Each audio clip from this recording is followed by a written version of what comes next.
Hi friends, welcome to Anandhi Pandian சேனலில் இன்றைக்கி ஒரு ரொம்பவும் யூஸ்ஃபுல்லான டிப்ஸ் தான்ப்பா பார்க்க போகிறோம்.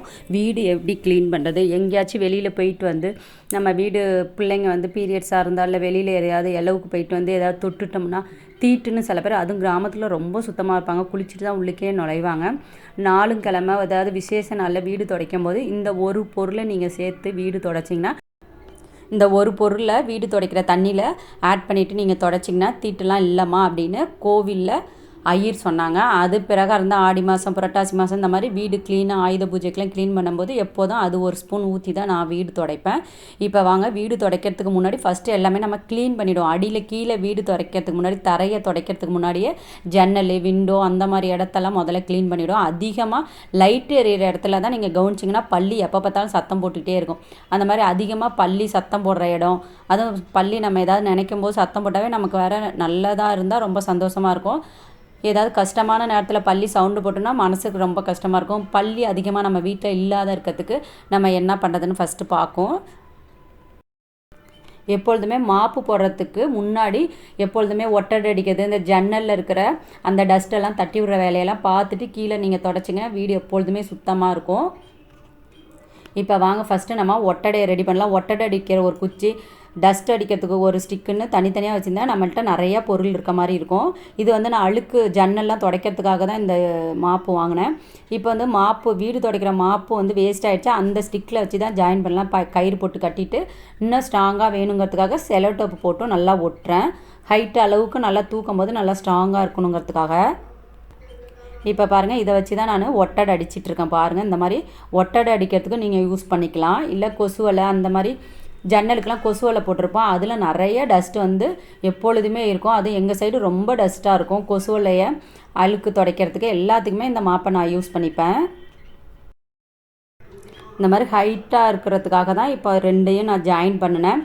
ஒட்டடை அடிக்கிறதுக்கு ஒன்று, டஸ்ட்டு துடைக்கிறதுக்கு ஒன்றுன்னு தனித்தனியாக இல்லை. நான் ரெண்டுமே இதிலே தான் பண்ணிப்பேன். டஸ்ட்டும் துடைச்சிக்கும், ஒட்டடையும் அடிச்சுப்பேன்.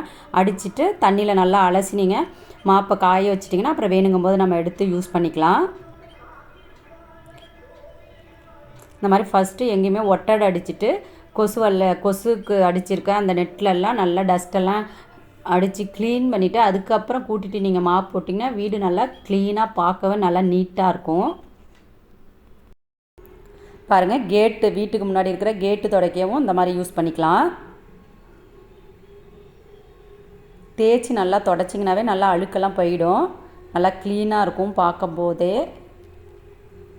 பாருங்கள், இந்த ஜன்னலுக்கு வந்து கொசுக்கு வராத இருக்கிறது கொசுவலை போட்டிருக்கோம். அந்த கொசுவலையை தான் துடைச்சி காட்டுறேன். பாருங்கள் எவ்வளோ டஸ்ட்டு போகுதுன்னு உங்களுக்கு பார்த்தாவே தெரியும். வீடியோவில் ரொம்ப டஸ்ட்டு போகுது. இந்த சின்ன சின்ன ஹோலெல்லாம் டஸ்ட்டு ஃபுல்லாக மறைச்சிச்சு, காற்றே வரல. நல்லா தேய்ச்சி தொடச்சிங்கனாவே அந்த டஸ்ட்டெல்லாம் போயிடும். வாரம் வாரம் மாப் போடும்போது இந்த மாதிரி கொசுவலை க்ளீன் பண்ணிவிட்டு நீங்கள் மாப் போட்டிங்கனாவே அந்த கொசுவலை க்ளீனாக இருக்கும். 2 மாதம் 3 மாதத்துக்கு ஒரு டைமு அந்த வலையை ரிமூவ் பண்ணிவிட்டு சர்ஃபெக்சலில் ஊற வச்சுட்டு அலசி கூட நீங்கள் யூஸ் பண்ணிக்கலாம். நல்லா இந்த ஜன்னலில் இருக்கிற அழுக்கெல்லாம் துடைச்சிட்டு அதுக்கப்புறம் நீங்கள் ஜன்னலில் இருக்கிற கண்ணாடியை அதுக்கப்புறம் நீங்கள் துடைக்கணும்.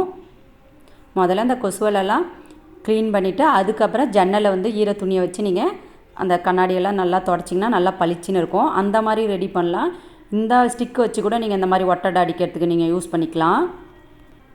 ஒரு சில டைமு இந்த மாதிரி கூட நான் ஒட்டடை அடிப்பேன். பாருங்கள், இதுவுமே நீங்கள் ஒட்டடை அடிக்கிறதுக்கு யூஸ் பண்ணிக்கலாம். நல்லா க்ளீனாக அடிக்கும் பாருங்கள். இப்போ வந்து பள்ளியெலாம் அதிகமாக இருக்காத இருக்க இந்த மாதிரி நீங்கள் ரெடி பண்ணி லைட்டு ஓரங்கள்லாம் நீங்கள் தொடச்சிங்கன்னா, லைட்டு ஓரத்தில் தான் அதிகமாக பள்ளி இருக்கும். நீங்கள் கவனிச்சிங்கன்னா தெரியும். அந்த மாதிரி லைட்டு ஓரம் அதிகமாக பள்ளி இருக்கிற இடத்துலலாம் நீங்கள் தொடச்சிங்கன்னா பள்ளியே இருக்காது. ஃபஸ்ட்டு அந்துருண்டை தான் நான் எடுத்திருக்கேன். ஒரு 2 அந்துருண்டை எடுத்து நல்லா பொடியாக நல்லா பொடிச்சிக்கோங்க. இங்கே பாருங்கள், வாளி தண்ணியில் அந்த அந்துருண்டை பவுடரை கொட்டுறேன். மக்கால் தண்ணியை நல்லா மொண்டு ஊற்றியாவது இல்லை இன்னொரு வாளியில் ஊற்றியாவது நல்லா மிக்ஸ் பண்ணிக்கணும். இதில் இன்னொரு பொருளும் நம்ம சேர்க்கணும். என்னென்னா டெட்டாயில் தான் சேர்க்க போகிறேன். ஒரு மூடி அளவு டெட்டாயில். எப்பொழுதுமே வீடு துடைக்கும் போது டெட்டாயிலும் கொஞ்சம் நீங்கள் ஊற்றி துடைச்சிங்கன்னா நல்லா வாசனையாகவும் இருக்கும், சுத்தமாகவும் இருக்கும். அந்துருண்டை டெட்டாயில் போயிட்டு நல்லா இன்னொரு வாளியில் ஊற்றி நல்லா மிக்ஸ் பண்ண போகிறேன். நல்லா மிக்ஸ் பண்ணால் தான் அந்த அந்துருண்டை நல்லா கரையும், இல்லைன்னா மேலேயே திட்டாக ஒரு மாதிரி மிதக்கிற மாதிரி இருக்கும். இந்த மாப்பில் இப்போ பாருங்கள், ஒரு பழைய துணி வச்சு கட்டிக்கங்க. ஒரு மாப்பு எடுத்து இன்னொரு வாளியில் ஊற்றி நல்லா மிக்ஸ் பண்ணிட்டேன். இந்த மாப்பில் வந்து காட்டன் துணி மாதிரி இந்த மாதிரி கட்டிக்கங்க. கட்டிட்டு அந்த ஈர துணியில் நல்லா நுனி மட்டும் நனைஞ்சா போதும், ஃபுல்லாக முழுகணும்னு தேவையில்லை, அந்த கார்னர் மட்டும் நனைஞ்சா போதும். இப்போ இந்த தண்ணியை வச்சு எங்கெங்கே உங்கள் வீட்டில் நிறையா பல்லி இருக்கோ அந்த இடத்தெல்லாம் நீங்கள் தொடச்சிங்கன்னா போதும், நல்லா க்ளீனாகவும் ஆகிடும். பல்லி இந்த வாசனைக்கு வரவே வராது. இந்த மாதிரி டோர்லாம் போட்டிருப்பீங்க, அந்த டோர்லாம் கூட நீங்கள் துடைக்கிறதுக்கு இந்த மெத்தடை நீங்கள் யூஸ் பண்ணிக்கலாம். இந்த மூளையிலலாம் அதிகமாக பல்லி இருக்கும், அந்த மாதிரி கார்னர் பல்லி இருக்கிற இடத்தெல்லாம் லைட்டுக்கு மேலே இந்த மாதிரி இந்த தண்ணியை தொட்டு நீங்கள் தொடச்சிங்கன்னா பல்லியே உங்கள் வீட்டுக்கு வராது. நீங்கள் வேணால் ட்ரை பண்ணி பாருங்கள். இந்த அந்துருண்ட வாசத்துக்கும் டெட்டாயில் கொஞ்சம் ஊற்றிருக்கேன். இந்த வாசனைக்கு பல்லி, கரப்பான் பூச்சி எந்த பூச்சியுமே உங்கள் வீட்டுக்கு வராது. இந்த மாதிரி கார்னர் நல்லா தொடச்சி விட்டுட்டிங்கன்னா போதும், பல்லியே உங்கள் வீட்டில் அதிகமாக இருக்காது.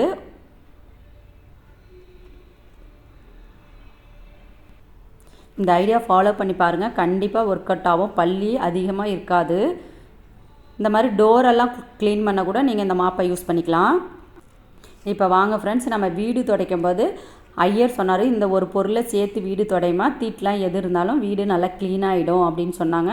அந்த ஒரு பொருள் தான் என்னென்னு பார்க்க போகிறோம். பார்த்தாவே தெரியும் பாருங்கள், இது என்ன கலரில் இருக்குன்னு. லைட்டாக எல்லோ கலராக இருக்குது. வாங்க மிக்ஸ் பண்ணும்போது இது என்ன பொருள்னு உங்களுக்கு சொல்கிறேன். ஒரு வாளியில் தண்ணி எடுத்துக்கோங்க. நான் எப்பொழுதுமே ஆல்ரெடி வீடியோ போட்டிருக்கேன், வீடு துடைக்கிறது எப்படி துடைப்பேன்னு.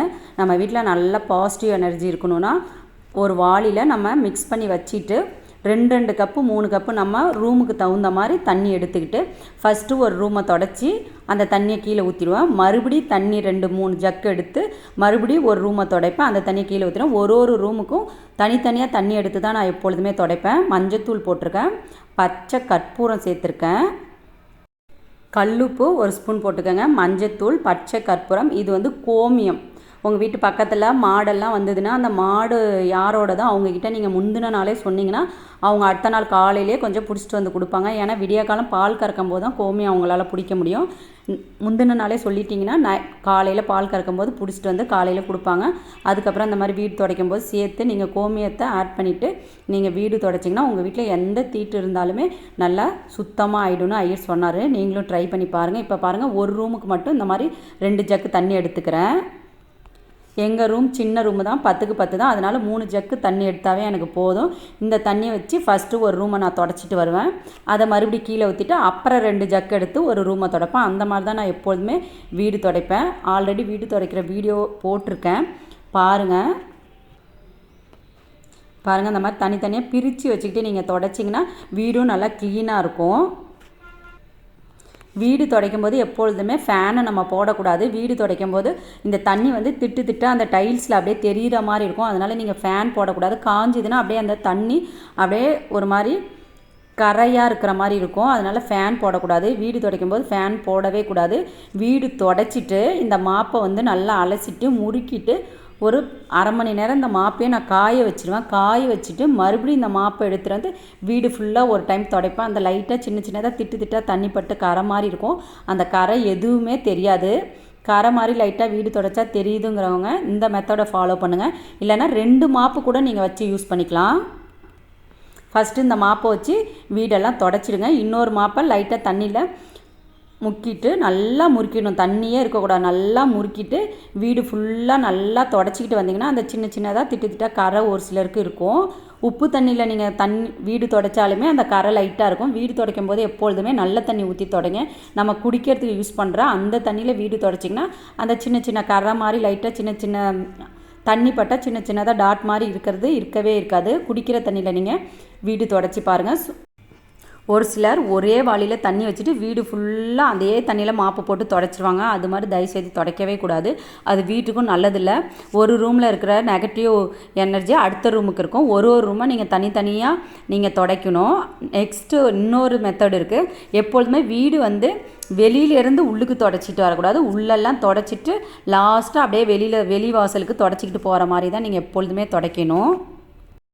இந்த மாதிரி தொடச்சி பாருங்கள், நம்ம வீட்டில் பாசிட்டிவ் எனர்ஜி அதிகமாக இருக்கும். நெக்ஸ்ட்டு ஒரு கண்ணாடி கிளாஸில் கொஞ்சம் கல்லுப்பு போட்டுட்டு ஒரு லெமனை போட்டு நீங்கள் ஹாலில் வச்சிங்கனாவும் நம்ம வீட்டில் பாசிட்டிவ் எனர்ஜி அதிகமாக இருக்கும். அது மாதிரி பவுலில் பூ போட்டு கூட நீங்கள் வைக்கலாம், பார்க்கவும் நல்லா கலர்ஃபுல்லாகவும் இருக்கும், பாசிட்டிவ் எனர்ஜி அதிகமாக இருக்கும். இந்த மாதிரி தண்ணியை வாளியில் வச்சு பிரித்து நீங்கள் வீடு ஒரு ரூமுக்கும் ஒரு வாளி தண்ணி எடுத்து நீங்கள் தொடச்சிங்கன்னா பார்க்க வீடு நல்லா சுத்தமாகவும் இருக்கும், பாசிட்டிவ் எனர்ஜியாகவும் இருக்கும். இந்த மெத்தடில் நீங்கள் ட்ரை பண்ணி பார்த்துட்டு எப்படி இருந்துன்னு கண்டிப்பாக சொல்லுங்கள். நம்ம வீட்டில் ஏதாவது விசேஷத்துக்கு ஐயரு வச்சு நம்ம பூஜை பண்ணாலுமே அவர் கோமியம் பால் கலந்த தண்ணியை தான் வீட்டில் தெளிப்பாங்க. இந்த மாதிரி மெத்தடில் நீங்கள் ட்ரை பண்ணி பார்த்துட்டு எப்படி இருந்தது என்னன்னு சொல்லுங்கள் ஃப்ரெண்ட்ஸ். தேங்க்யூ.